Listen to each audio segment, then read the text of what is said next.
On the morning of May 5, 1821, a man lay dying in a water-stained bedroom on the most deliberately hostile island the British Empire could locate, 1,200 miles from the nearest continent, ringed by Atlantic fog and armed frigates. The ceiling above him was mottled green from mold. The walls wept moisture. Outside, the southeast trade wind drove rain sideways across volcanic rock. His name was Napoleon Bonaparte, and the British had spent 6 years making absolutely certain he would never leave. It had begun with a miscalculation. After Waterloo, in June of 1815, Napoleon surrendered himself to the British, expecting to be treated as a defeated sovereign, perhaps a comfortable exile in England, like a retired chess piece. Instead, HMS Northumberland carried him south for 10 weeks. Saint Helena was chosen with care, a volcanic speck in the South Atlantic so remote it had served only as a resupply stop for East India Company merchant ships. No Allied fleet would ever bother sailing to rescue him there. Longwood House had been a cattle barn before the British converted it for their prisoner. Rats moved through the floorboards. Damp rotted the curtains. General Hudson Lowe, the island's governor, enforced rules Napoleon found nakedly designed to humiliate: no ride beyond a certain perimeter without a British escort, no letter that Lowe had not first read. Napoleon refused to acknowledge Lowe's rank and once kept him waiting outside a door for 40 minutes. Small victories were the only kind left. Napoleon fought back the only way still open to him. He dictated. To his officers, Gourgaud, Las Cases, General Bertrand, he narrated his own version of every campaign, every betrayal, every decision that had gone wrong. He rewrote Waterloo. He rewrote Egypt. He built, sentence by sentence, a myth in which England was the villain and he was the lone progressive force that reactionary Europe had conspired to crush. "What a novel my life has been," he said once. He was making sure the novel would have the right ending.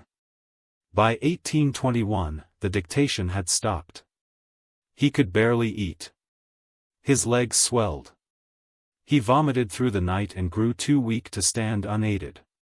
His doctors argued: ulcerated stomach, some said. Hepatitis. Cancer. A 1960s analysis of his preserved hair found arsenic levels 15 times above the normal threshold.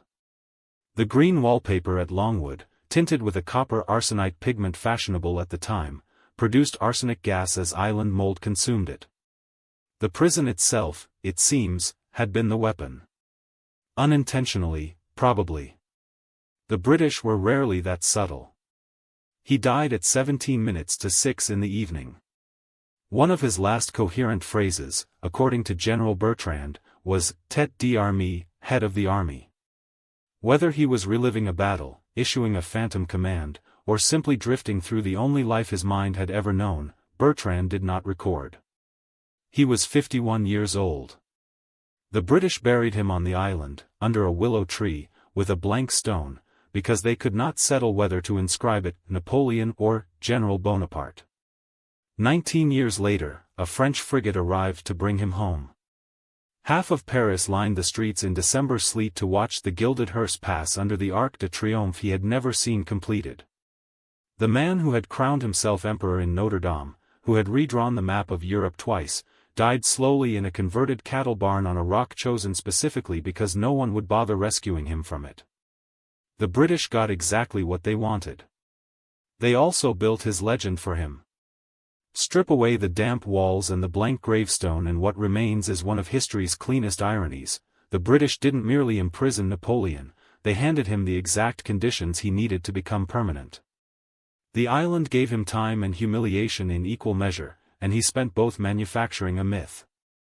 The dictation, the grievances rehearsed aloud, the careful rewriting of every defeat, that wasn't bitterness. That was strategy. A man who died in a converted cattle barn at 51, rotting in a room the mold had already claimed, still got the gilded hearse, the Arc de Triomphe, and half of Paris standing in December sleet to watch him come home. The British got their containment. Napoleon got his legend. The transaction was, in the end, perfectly fair. What strikes us isn't the tragedy, it's the transaction. Both sides got exactly what they wanted from the same 6 years on the same island, and we find that genuinely uncomfortable. Because it suggests that erasing someone, done visibly enough, done with enough deliberate cruelty, doesn't diminish them.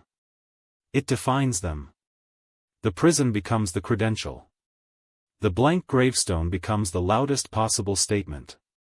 So here's what we can't stop turning over: when we try to silence something we find dangerous, a person, an idea, a movement, are we actually containing it, or are we just deciding what story it gets to tell about itself forever?